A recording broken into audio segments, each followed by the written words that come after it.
se gre tako z olimpijskim komitejem, je vedno fino, ker so še drugi športi in res s ponosom potem tudi predstavljamo Slovenijo in jaz bom zdaj pač po bolezni prvič spet kot del reprezentance tekmovalnega dela, tako da se veselim.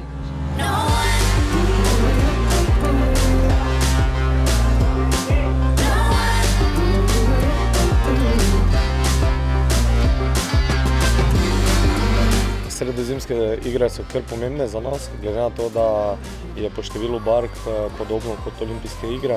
Tudi vse te močne jadralne nacije bodo tam.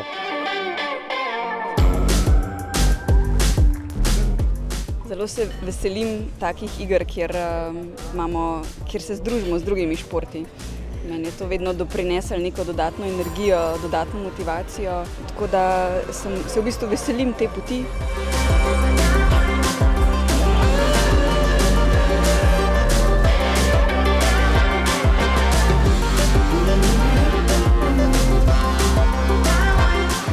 Mi smo atleti in potujemo na Sredozemske igre v Orah. Navijajte za nas!